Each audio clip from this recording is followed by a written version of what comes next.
dízimo, a oferta, que eu esqueci de falar agora. Mas aí, antes de você se retirar, você faz o depósito, se você veio preparado.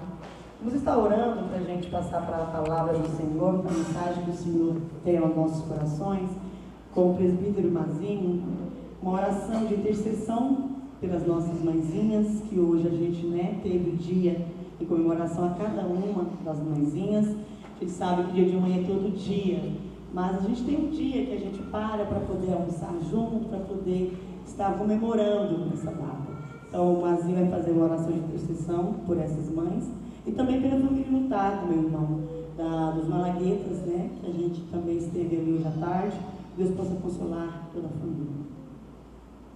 Eterno, glorioso Pai, nós te louvamos, Senhor, agradecidos porque o Senhor tem oficiado na nossa vida momentos como este, em que podemos desfrutar, ó Pai, da presença dos irmãos, podemos juntos, ó Deus, adorar o Senhor, ó Deus, através de cantos, ó Pai, através, ó Pai, da leitura e da aprendizagem da palavra do Senhor. Muito obrigado, Deus, porque só o Senhor mesmo, por causa do grande amor que tem, por causa da grande misericórdia e da maravilhosa graça que tem, pode propiciar, Deus, uma bênção na nossa vida. Deus, nós te louvamos, Deus, por cada mãe aqui presente, Deus, por cada mãe da nossa igreja, da nossa cidade, ó Pai, que, ó Deus, são mães porque, ó Deus, foram, ó Deus, privilegiadas pelo Senhor com essa grande e maravilhosa bênção também. Te louvamos, ó Deus, porque até aqui o Senhor susteve cada uma delas.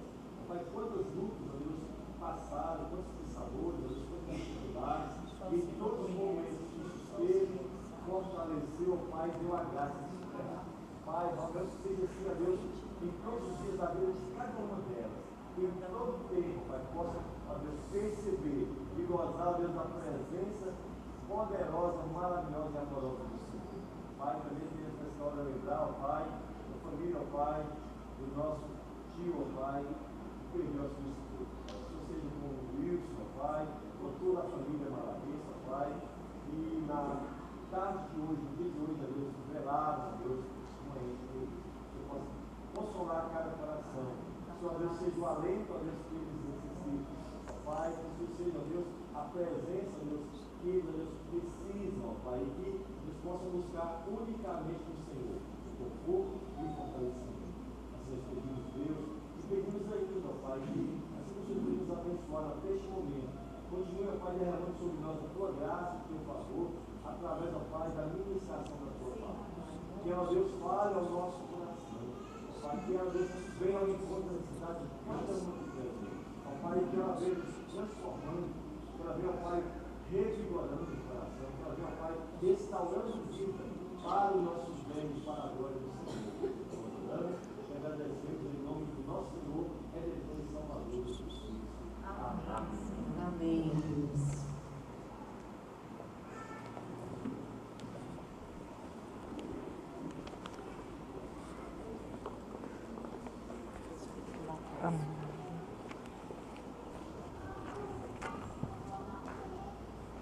Queridos irmãos e irmãs, graça e paz do Senhor Jesus. Abra por gentileza sua Bíblia comigo na carta de Tiago, capítulo 5, versos 12 a 18. Tiago, capítulo 5.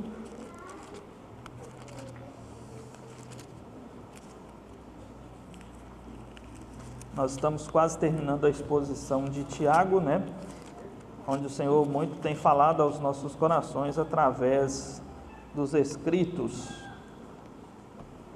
deste servo de Deus.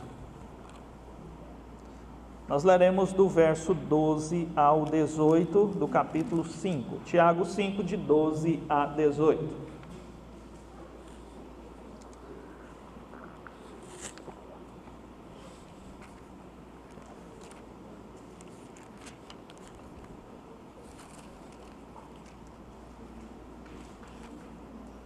Diz a palavra de Deus: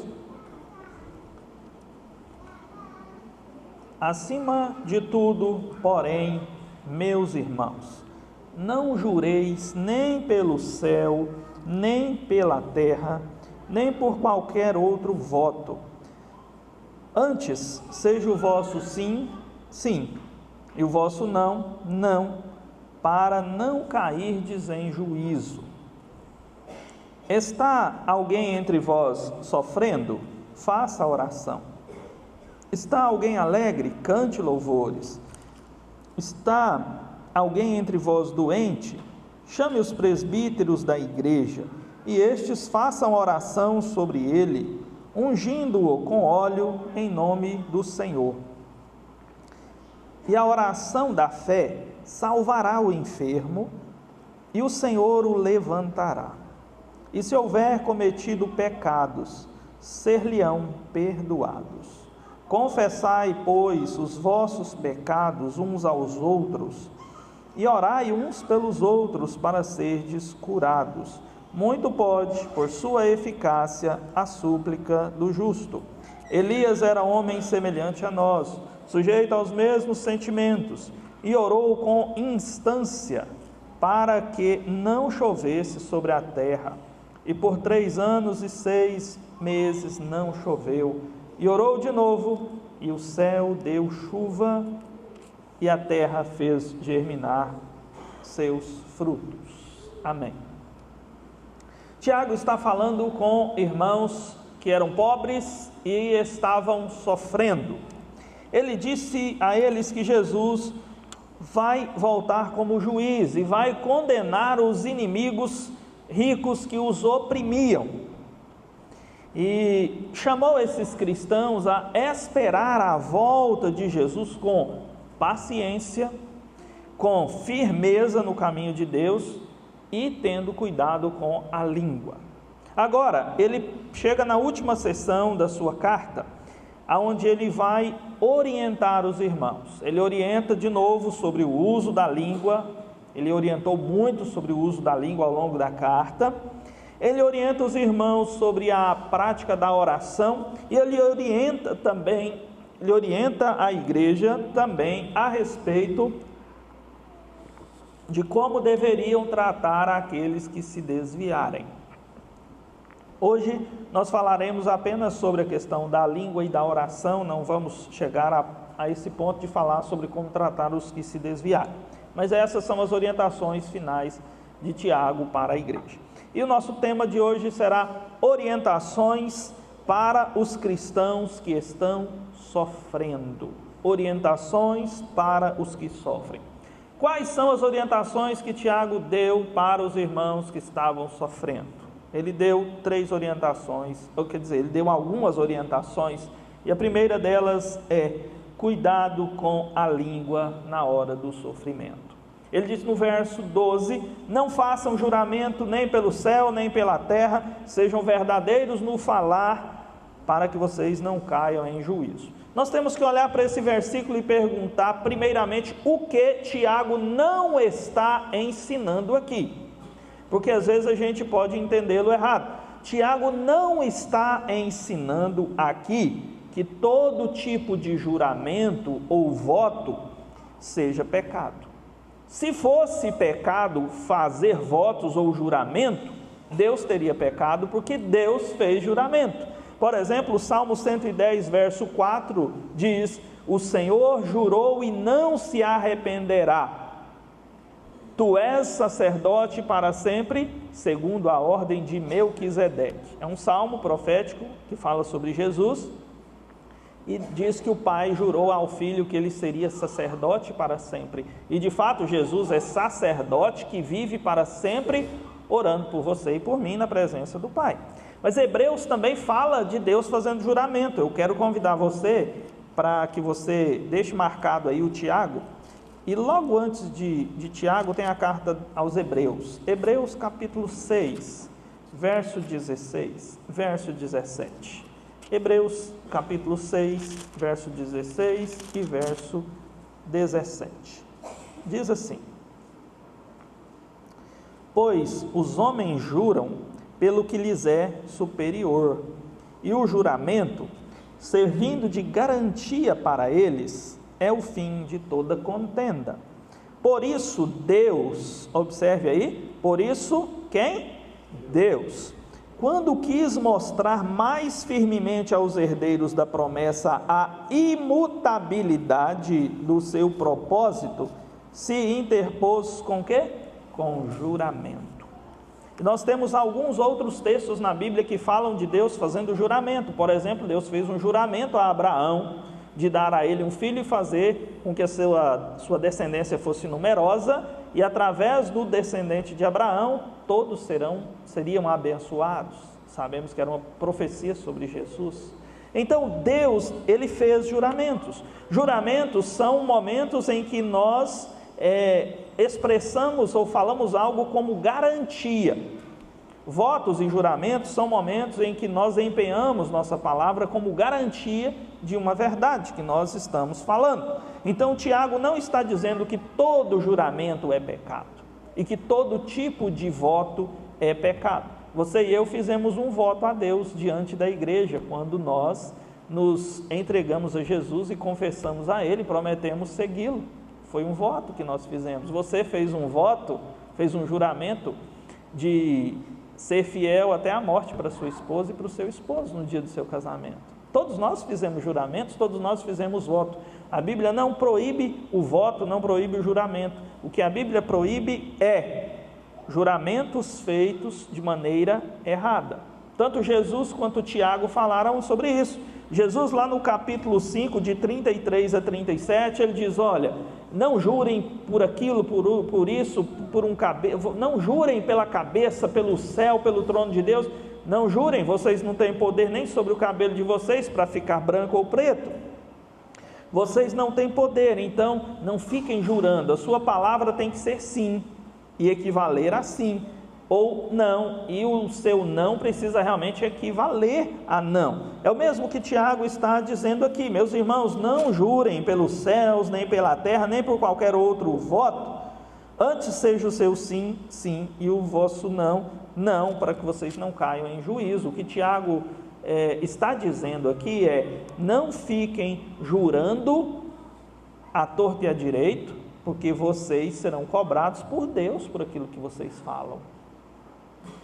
Vocês têm que ser verdadeiros.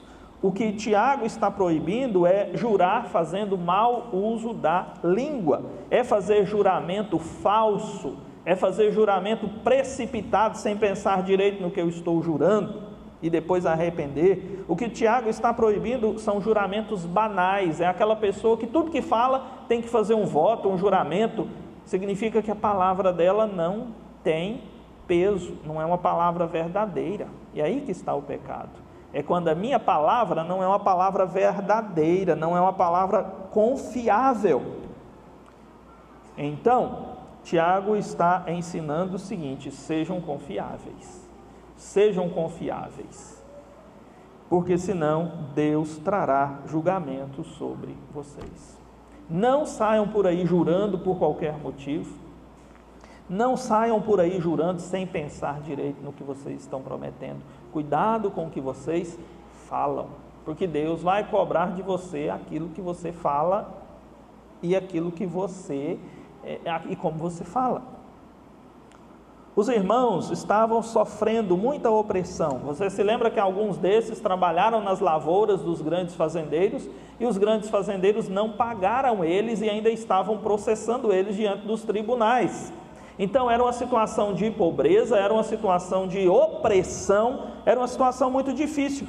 Em momentos assim, os irmãos poderiam ficar desorientados e falar o que não devia, fazer juramentos, fazer votos sem pensar direito, talvez até um juramento que eles não estavam pensando em cumprir, um juramento só da boca para fora, só para sair de uma situação difícil, e depois eles não iriam cumprir. Então Tiago está dizendo: cuidado com a boca, cuidado com a língua. É melhor não jurar do que fazer um juramento errado e depois ser punido por Deus e ainda se passar por mentiroso, revelar-se um mentiroso. Então, em momentos de sofrimento, cuidado com o que você fala. Segunda orientação de Tiago em momentos de sofrimento, número 2, administre corretamente suas emoções. Administre seus sentimentos na hora da dor. Nos momentos difíceis é natural nós sentirmos tristeza, sentirmos medo, raiva. Em momentos difíceis nós podemos cair na tentação de fazer xingamentos e reclamações. Mas Tiago nos ensina aqui como lidar com nossas emoções. No momento da pressão, a gente pode ficar muito triste, muito chateado. Após ela, a gente às vezes pode ficar extremamente alegre. Então ele trabalha aqui com a questão da tristeza e a questão da alegria, essas duas emoções, esses dois sentimentos. Então ele diz o seguinte: está entre vós alguém sofrendo? Faça oração. Está alguém alegre? Cante louvores. Ou seja, tanto nos momentos tristes quanto nos momentos alegres, volte-se para Deus e cuide das suas emoções de maneira correta. Está em sofrimento? Volte-se para Deus em oração. Está em momentos de alegria, você sente uma alegria profunda no coração, volte-se para Deus cantando louvores. Quando nós estamos aflitos, nós devemos orar. Orar é conversar com Deus e contar para Ele como estamos nos sentindo. Orar é falar da nossa dor a Deus e pedir a sua ajuda. Jesus fez isso quando ele estava em um momento de profunda angústia no jardim do Getsêmani. Ali ele estava orando. Ele pediu para que Pedro, Tiago e João ficassem perto dele. E ali, profundamente angustiado, ele foi orar. Os discípulos dormiram, ele foi orar sozinho. E ele chorava, ele estava angustiado, profundamente angustiado. E ele falou com Deus naquele momento de angústia. Se Jesus fez isso, nós também devemos fazer, como aqui está orientando Tiago. Em momentos de profunda tristeza, recorra a Deus, conte para Ele, Ele é seu amigo, Ele é seu Pai, Ele está pronto para te ouvir, Ele quer ouvir a sua tristeza, a sua dor, e Ele tem o poder para te ajudar na sua aflição. Mas Tiago também trata da questão da alegria. Estamos felizes? Devemos cantar louvores. Existem pessoas que não sabem lidar com a tristeza. Do mesmo jeito, existem alguns que não sabem lidar com a alegria. Estão muito alegres, acabam entrando em pecado. O que Tiago está dizendo é: está alegre, cante louvores. Ou seja, agradeça a Deus pelas coisas boas que Ele te dá. Mostre para Ele o quanto você está feliz por tê-lo na sua vida. A igreja de hoje desaprendeu o canto, esqueceu de cantar. Poucos são os crentes hoje que cantam em suas casas. Poucos. Até na igreja, no culto, às vezes são alguns poucos que cantam forte. Cante louvores, agradeça, expresse, mostre para Deus o quanto você está feliz em tê-lo com você, cuidando de você, te livrando das suas angústias, te dando vitória. No sofrimento, em vez de ficar triste, reclamando, fale com Deus em oração, busque a ajuda dEle. Nas horas de alegria, cante, comemore diante de Deus.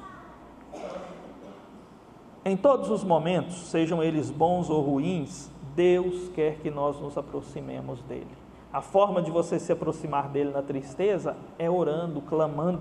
A forma de se apresentar a Ele e buscá-lo na alegria pode ser com música, com louvor, cantando.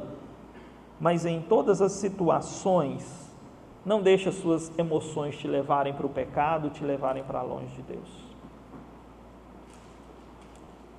Em todas as situações pelas quais você estiver passando, seja você o que conduz as suas emoções, que governa as suas emoções e faça com que elas não te impeçam de estar na presença de Deus, mas vá para a presença do Senhor, porque ali é lugar de alegria, de restauração, de paz, de vitória, de perdão, é lugar de cura. Amém? Quem pode dizer glória a Deus? Terceira orientação de Tiago para os momentos de sofrimento. A primeira é cuidado com a língua. A segunda é cuidado com as emoções. A terceira recomendação de Tiago para as horas de sofrimento está no verso 14 e no verso 15. está alguém entre vós doente, faça o quê? Chame os presbíteros da igreja, e estes façam oração sobre ele, ungindo-o com óleo em nome do Senhor. Esse é um versículo que tem muito, ou que tem tudo a ver com a igreja de hoje para educá-la. Eu não sei exatamente de onde surgiu uma ideia de que, se eu estou doente, e o pastor, ou o presbítero, ou meu líder de grupo, ou minha professora de escola dominical, não adivinhou e não veio na minha casa, é porque essa igreja é uma igreja que não me ama, e esse povo só está interessado no meu dinheiro e naquilo que eu posso oferecer, mas na hora que eu estou todo quebrado, eles me ignoram. Bom, o que o texto aqui está dizendo é, na hora que você estiver quebrado, você tem algo a fazer.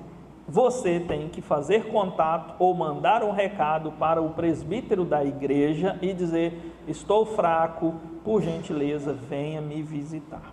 Vejamos mais aprofundadamente o que Tiago aqui está dizendo.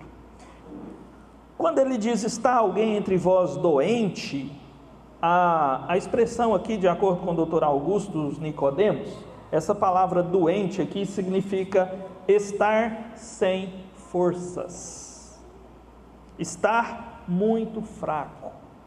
É o mesmo que estar de cama, ou por alguma crise, ou por alguma doença. A pessoa está sofrendo tanto que ela perdeu as suas forças, ela não consegue se deslocar da sua casa e ir para o local de culto.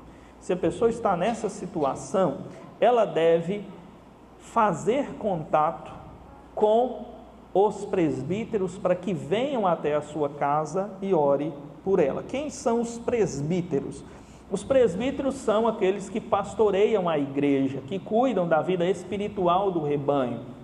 Aqueles que foram eleitos pela igreja, foram reconhecidos como homens de Deus que têm aquilo que precisam para exercer essa função, foram eleitos pela igreja e foram consagrados para esse papel e cuidam da vida espiritual do rebanho. Eles devem ser chamados. Hoje nós chamamos eles de presbíteros mesmo e de pastor, né? É como se ele estivesse dizendo aqui: chame alguém do conselho da igreja. É uma linguagem que a gente conhece bem no meio presbiteriano. Chame alguém do conselho da igreja. Chame alguém maduro na fé, alguém que tem a função na igreja de cuidar do rebanho. Chame-o para que venha e cuide de você em oração. Junto com a oração, aqui, ele cita uma prática que em alguns momentos da história era muito comum, que era a unção com óleo. Chame os presbíteros para que orem por você, e esses vão orar por você, vão orar impondo as mãos sobre você e vão ungir com óleo em nome do Senhor. É importante nós prestarmos atenção no que seria essa unção com óleo, porque nós temos uma denominação que ela inventou ou ela adotou um sacramento da unção com óleo em momentos de muita doença. Então esse é um dos sacramentos. Porém, essa é uma expressão que não aparece ordenada em muitos outros textos da Bíblia, então não dá para a gente tê-la como uma doutrina. Há também algumas denominações que elas fazem, aqui está falando de ungir o doente, ungir com óleo o doente. Há algumas denominações que eles ungem cidade, eles alugam um avião, sobrevoam a cidade jogando óleo sobre a cidade. Eles ungem currículo, quando alguém vai procurar emprego e vai levar o currículo em alguma empresa, eles levam o pastor ungir. Eles ungem carro, casa e saem ungindo tudo por aí. E o que o Tiago aqui tem em mente? Quando ele fala da unção com óleo, o óleo aqui é o azeite que a gente conhece, era muito comum naquela época. E ele era usado para várias finalidades, ele tinha vários usos. Então, um dos usos que se fazia do óleo na época era como remédio. Lembra da história que Jesus conta do samaritano? Ele encontrou alguém machucado, caído na beira da estrada. Quem lembra? Ergue a mão, por favor. Ele achou alguém caído, machucado na estrada, ele colocou sobre o seu animal, ele levou para uma hospedaria, e ali diz que ele passou vinho e óleo nas feridas do homem machucado. O vinho, porque tem álcool, foi para fazer a limpeza, a asepsia, matar germes. E o óleo como remédio para a cura das feridas. Ainda é usado hoje em dia, em alguns tipos de machucado, ainda se coloca óleo. Então, um dos usos do óleo era remédio, o outro era cosmético, processo de cuidar da pele e assim por diante. O outro era para honrar um convidado especial. Tem uma ocasião que Jesus foi numa casa de alguém e veio uma mulher que chorou e derramou óleo sobre Jesus e chorou, e o pessoal começa um zum, zum, zum, porque essa mulher era pecadora e tal, e Jesus fala com o dono da casa: pois é, ela está aqui cuidando de mim, e você não me ungiu com óleo quando eu cheguei. Era cultura em Israel, quando você recebia um convidado importante, passar óleo sobre a cabeça dele, para refrescá-lo. Às vezes ele veio no sol quente, então chegou em casa, agora para refrescá-lo passava-se óleo, era para honrar pessoas, convidados especiais. O óleo também era usado para consagrar alguém para liderança. Você se lembra que Samuel foi na casa de Jessé para ungir um dos seus filhos como rei, e aí os filhos passaram ali e não achavam quem que deveria ser ungido, até que alguém lembrou de Davi, e Davi veio, então Samuel o ungiu para ser rei. Então, líderes eram ungidos com óleo naquela época para reconhecer que eles estavam sendo separados para a liderança. No Novo Testamento, a igreja muda isso para oração com imposição de mãos, como Tiago fala com Timóteo, falando: olha, lembra que do dom que está em você e tal, e da imposição de mãos do presbitério. Então isso foi mudado no Novo Testamento para oração com imposição de mãos. Mas esses eram os usos do óleo. Alguns acreditam também que o óleo era usado e colocado sobre a pessoa, simbolizando o poder do Espírito Santo. João Calvino, o grande reformador, acreditava dessa forma, nesse caso aqui, de que esse óleo sendo colocado na pessoa era um símbolo da presença e do poder do Espírito Santo vindo sobre essa pessoa para curá-la. Realmente muitas orações, elas eram acompanhadas pela unção com óleo, mas temos que lembrar que muita cura de enfermos no Novo Testamento também foi feita com oração sem unção com óleo. Você se lembra, por exemplo, do paralítico de Cafarnaum, que foi curado por Jesus, citado lá em Marcos capítulo 2, de 1 a 12. Os amigos do paralítico fizeram uma abertura no telhado e desceram o paralítico até perto de Jesus, porque a casa estava muito cheia, e Jesus o curou simplesmente com a palavra. Não houve unção com óleo. Você pode depois ler na sua casa, Atos capítulo 3, de 1 a 10, fala de um homem pobre, doente, um coxo, que sempre estava na porta do templo. E os apóstolos iam ao templo orar 3 vezes ao dia, eles conservaram esse costume. E Pedro e João estão indo para o templo para orar. E ali está aquele homem coxo na porta do templo, pedindo esmolas. Pedro olha para ele e diz: nem prata nem ouro eu tenho, mas o que eu tenho, isso te dou, em nome de Jesus, levanta e anda. E aquele homem se levantou e entrou no templo, saltando e cantando louvores a Deus. Não houve unção com óleo também. Então houve muitas curas onde os apóstolos usavam óleo, e houve muitas curas onde nem Jesus e nem os apóstolos usavam óleo.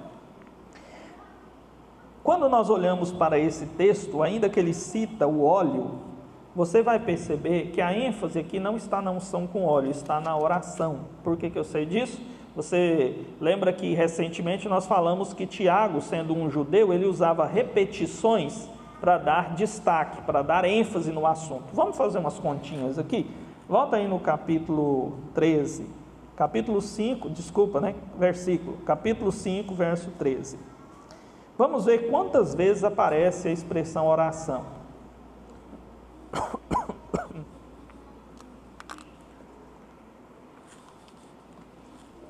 Verso 13.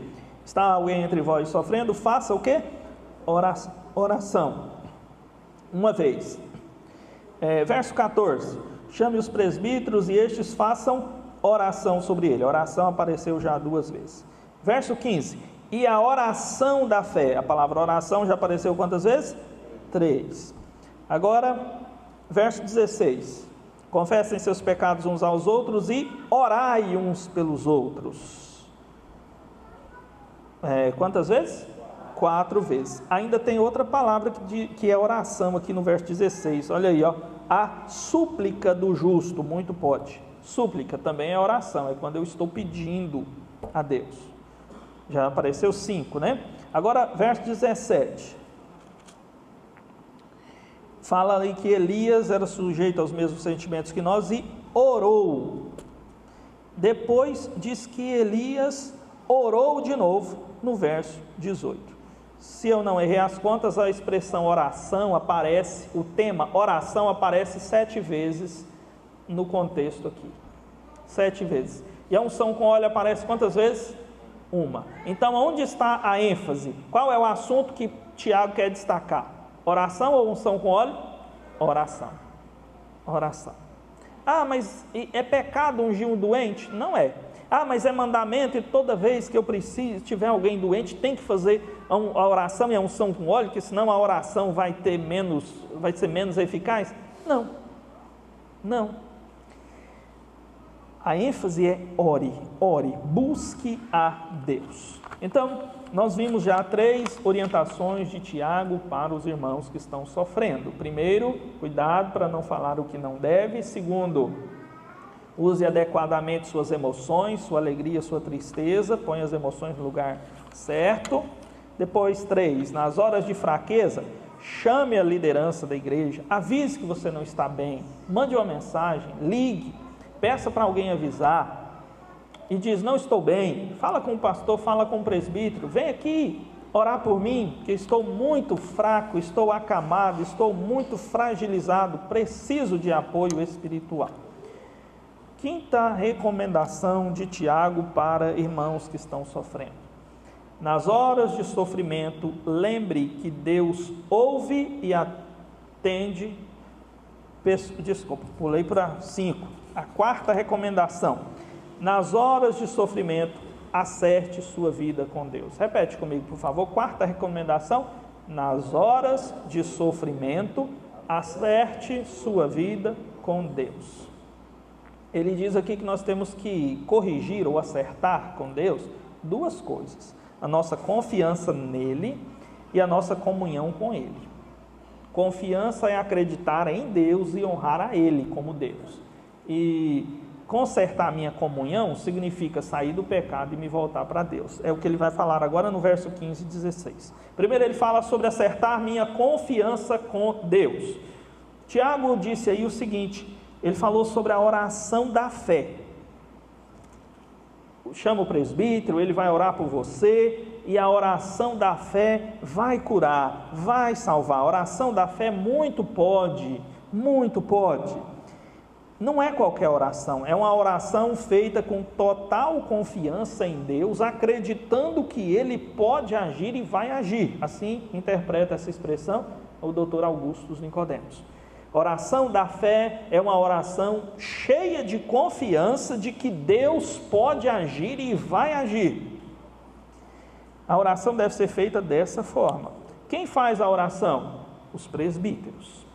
Mas quem cura? O Senhor. Veja de novo o verso aí, por favor. Olha aí, verso de número 15. A oração da fé salvará o enfermo e o Senhor o levantará. Quem que vai levantar o enfermo? O Senhor. O Senhor. Não é o presbítero, não é o pastor. Não é o presbítero ou o pastor como se fosse alguém muito poderoso e tivesse uma vida com Deus muito profunda. Não. Quem vai levantar é o Senhor. É Deus que vai levantar o enfermo. Não é o santo homem de Deus. que é mais poderoso do que eu, é Deus. A glória tem que ser dada a Deus.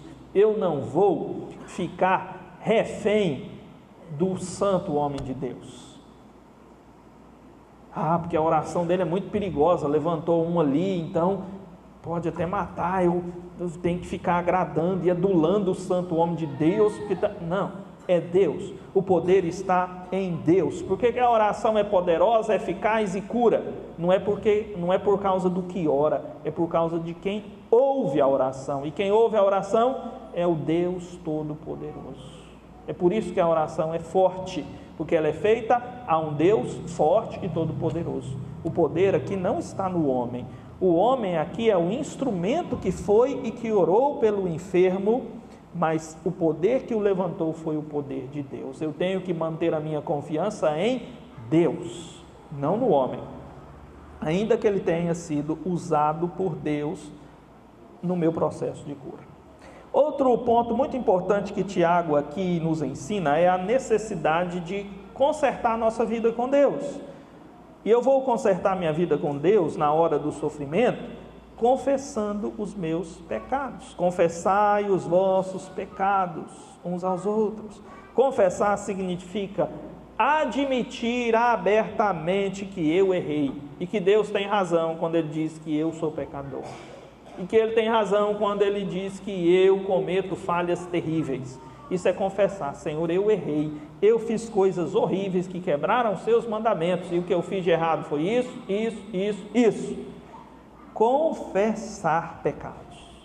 Naquele momento da liturgia que nós dizemos, vamos orar silenciosamente confessando os nossos pecados, não é só para ficar com o olho fechado, cabecinha baixa, é para dizer: Senhor, essa semana eu xinguei o rapaz no trânsito, eu joguei uma pedra no cachorro do vizinho, essa semana eu fiz isso e fiz aquilo, essa semana eu gritei com uma pessoa, eu mandei um cliente ir passear na China e não voltar mais, eu fiz isso e isso de errado, Senhor, me perdoe. Nós não podemos abrir mão desse privilégio que Deus nos dá, confessar os nossos pecados. Aqui diz o seguinte: confessem os seus pecados. E aí, se o doente tiver cometido pecado e você orar por ele, ele será curado. O que Tiago está insinuando aqui? Que algumas doenças são por causa de pecado.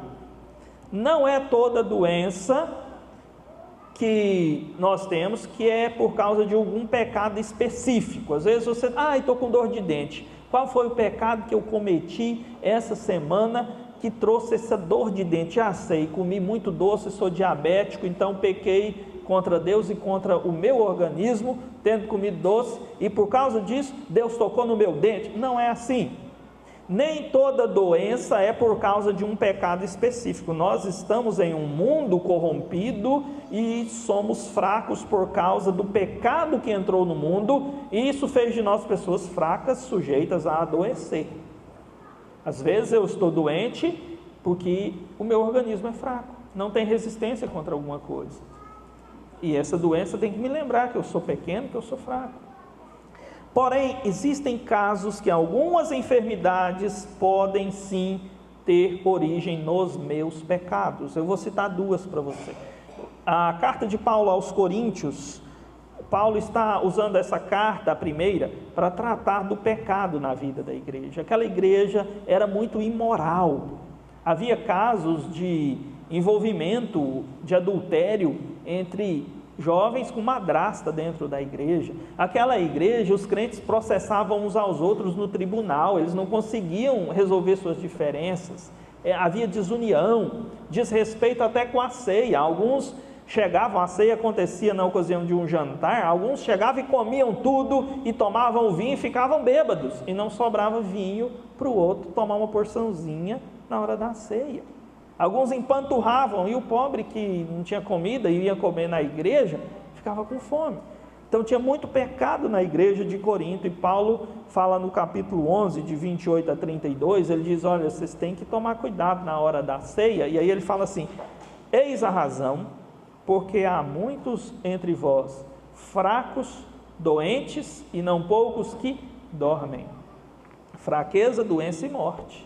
por causa do pecado da igreja.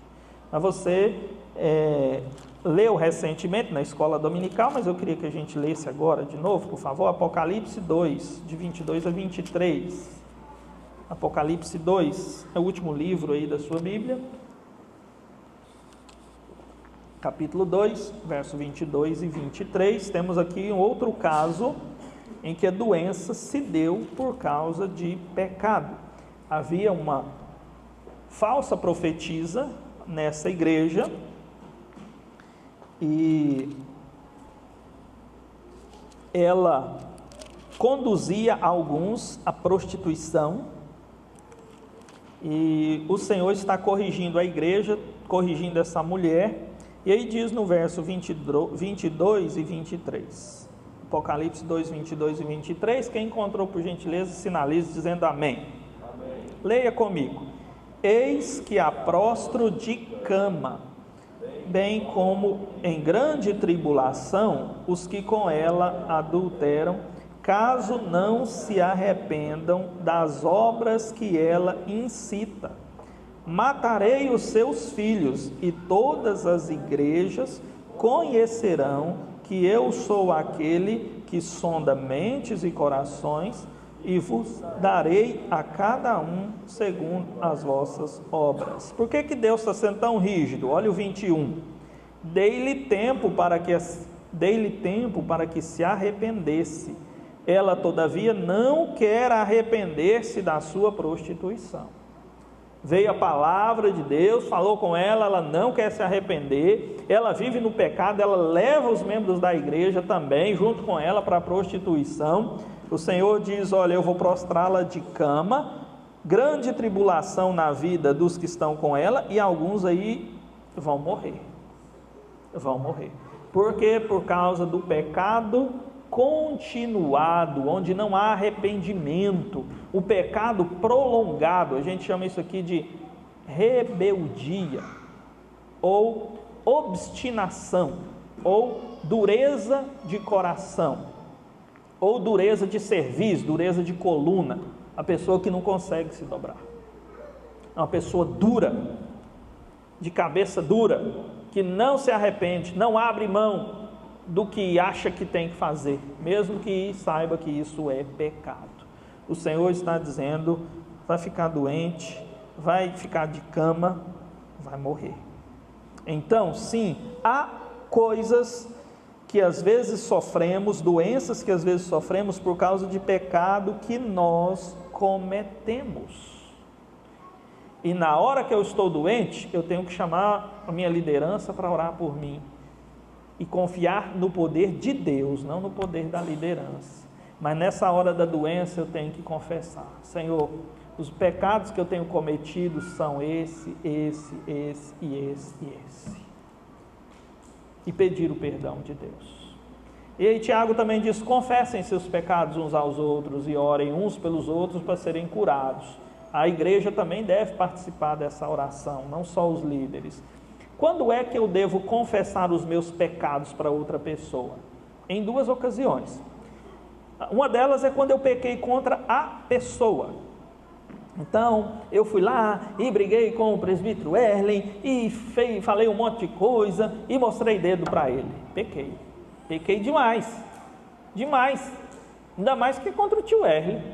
Se fosse um cidadão mais complicado, aí o pecado era pecado também, mas parece que era mais compreensível. Mas aí eu tenho que ir lá e falar: ô irmão, você que veio aqui orar por mim, pede para o presbítero Erlen vir, que eu tenho algo a falar com ele. Ô irmão, eu estou aqui de cama, eu queria te pedir perdão, que aquele dia eu briguei, falei isso e tal. Eu pequei contra você e contra Deus, o irmão me perdoe. Eu confessei meu pecado para ele, eu pequei contra ele, eu confesso meu pecado a ele. Mas há uma outra situação que eu devo confessar os meus pecados para minha liderança. E essa situação é quando o pecado se tornou um vício, um laço na minha vida, ele me amarrou, eu não consigo sair dele sozinho. Então eu devo confessar para que essa pessoa ore comigo, ore por mim e me ajude a abandonar esse pecado, porque sozinho eu não estou dando conta. Ó meu irmão, eu caí num laço, não dou conta de sair. Já tem 10 anos, eu preciso de mudança, me ajuda. E aquela pessoa então vai caminhar com você e vai te ajudar, orando, aconselhando, cuidando de você. Então há alguns casos que eu preciso confessar os meus pecados a outras pessoas. Esses casos são quando eu pequei contra o irmão, ou quando o pecado está me prendendo e eu não consigo sair. Última lição que Tiago recomenda aos irmãos que estão sofrendo: nas horas de sofrimento, lembre que Deus ouve e atende pessoas comuns como nós. Está sofrendo? É uma pessoa fraca, pecadora, limitada? Na hora do sofrimento, lembre, Deus ouve gente limitada. Versos 17 e 18. Quando a dor e a dificuldade nos cercam e nós estamos sofrendo muito, nós podemos desanimar de tudo, desanimar até da oração.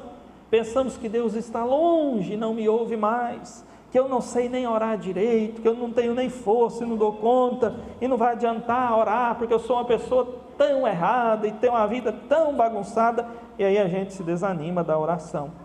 Para combater esse sentimento e confortar-nos, Tiago traz aqui o exemplo de Elias, e Elias aqui é um exemplo que ele traz para ilustrar, dizendo: Deus ouve gente pequena, Deus ouve gente fraca, Deus ouve gente limitada. Então ele diz: Elias era homem igual a nós, sujeito aos mesmos sentimentos, e orou com instância, com fervor, orou muito, intensamente, para não chover, e não choveu durante 3 anos e 6 meses.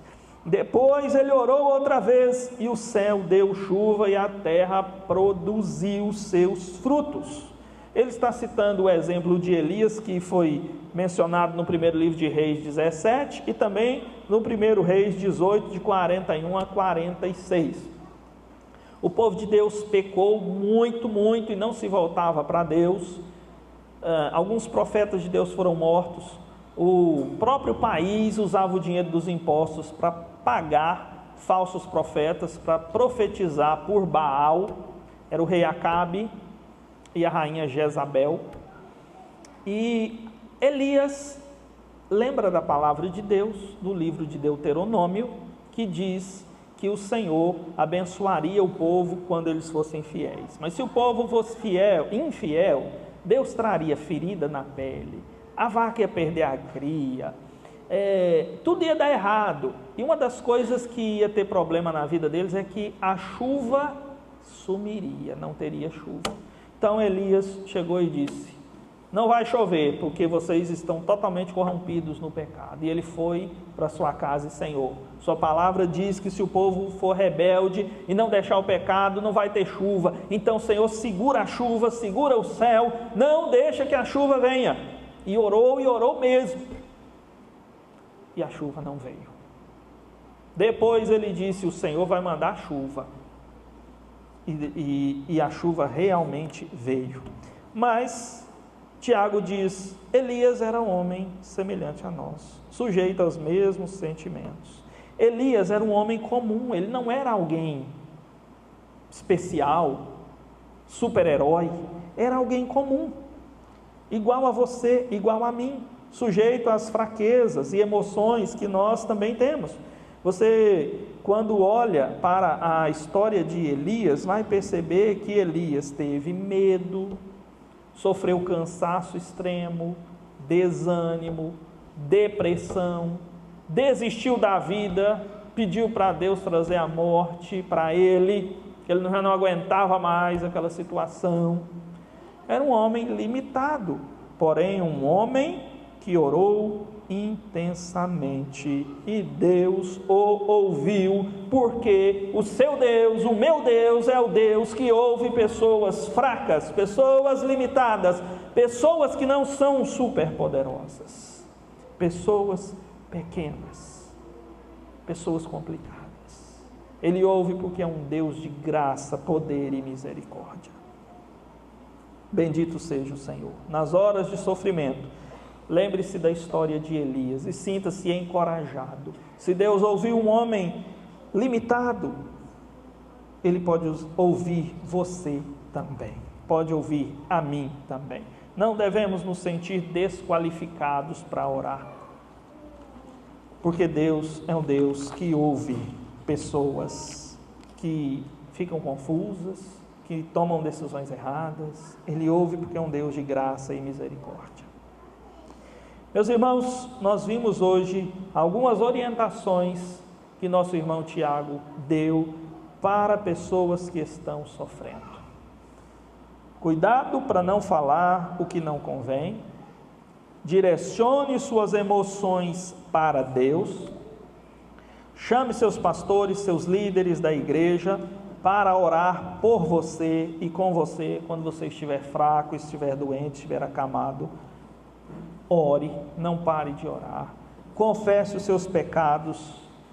Conserte-se com Deus.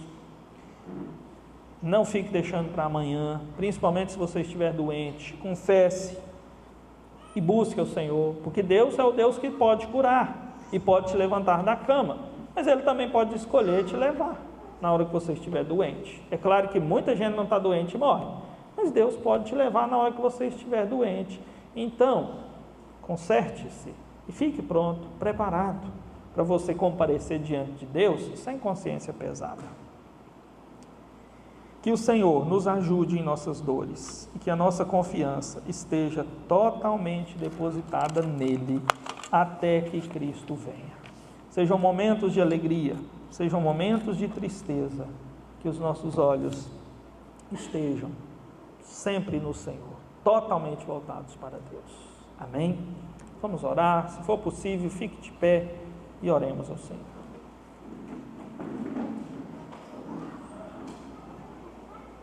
Pai amado, Deus eterno, obrigado por essas orientações que a sua palavra nos dá para os momentos de aflição. Meu Deus, em nome de Jesus, olha para o seu povo, e se aqui houver entre nós pessoas sofrendo, pessoas profundamente aflitas, meu Deus, que não apenas as orientações sejam lembradas na mente deles e gravadas no coração pelo seu Espírito Santo, mas que também, ó Deus, o Senhor se agrade de derramar o seu poder, manifestar a sua glória e curar essa pessoa, levantá-la da sua aflição, arrancá-la desse momento de dor e dar a cura, dar o perdão, dar a vitória, dar a bênção do Senhor. Vem, Senhor, com seu Santo Espírito socorrer seu povo que sofre. Lembra daqueles que não estão conosco, mas são pessoas queridas que também estão sofrendo. Senhor, abençoe, restaure, cure-os em nome do Senhor Jesus. Seja conosco, Senhor, nessa noite e em todos os dias. E seja também, Senhor, sobre nós a bênção do Pai, do Filho e do Espírito Santo. Amém. Podeis sentar, queridos? Quero lembrar aos irmãos que na próxima terça-feira o culto no lar será na casa da irmã Catiana. A Catiana mora ali no condomínio, tem o endereço